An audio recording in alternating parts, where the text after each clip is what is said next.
ne pas parler des coups d'État. Ça, c'était des rumeurs. Le gouvernement, sa version était des indices sérieux qui touchent à la sécurité et à la sûreté de l'État. Oui, oui, effectivement. Mais maintenant, les sources là, hier, c'est la source gouvernementale qui nous a parlé des indices. Mais aujourd'hui, les médias citent des sources proches du dossier qui nous parlent des généraux au sein de l'armée et de la garde républicaine. C'est comme la DSP de Mobutu. Alors, mais les révélations n'ont pas, leurs noms n'ont pas été révélés. Justement, je crois que d'abord, j'abonde dans le même sens que Dienit Kaninda, bon, pas au sujet de son opinion sur Bouya, sur Bouya ou du monopole qu'il a d'avoir l'analyse du peuple, mais sur les sérieux de la situation et sur la manière dont on doit gérer. Et aussi, j'ai beaucoup aimé, c'est Bouya qui vous a rappelé votre prof Wawa qui disait devant les faits, on s'éclipse. Alors, par contre, la lecture que vous venez de donner là, ce n'est pas des faits, c'est un article d'un de vos confrères. On ne sait ni qui a été arrêté, si même des gens ont été arrêtés, on parle de sources proches, etc.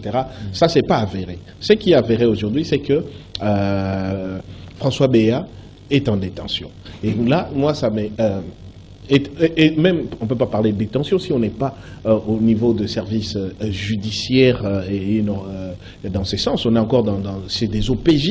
Et moi, voilà mon analyse. Ça, c'est mon ressenti en tant que juriste et défenseur des droits de l'homme.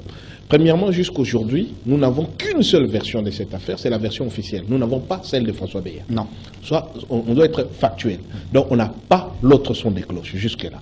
Et en plus, François Béa est entre les mains des services de l'État.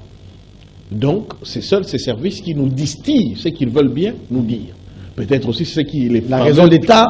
Non, on est dans un État de droit. La raison d'un État de droit n'est pas comme la raison d'un État de Kim Jong-un. Dans un État de droit, qu'est-ce qui se passe, ok? M. Béa a été privé de sa liberté pour des faits qu'on estime graves. Donc, c'est qu'on a les éléments puisqu'on a les indices. Quand on a les indices et qu'on est en EPJ, on a 48 heures.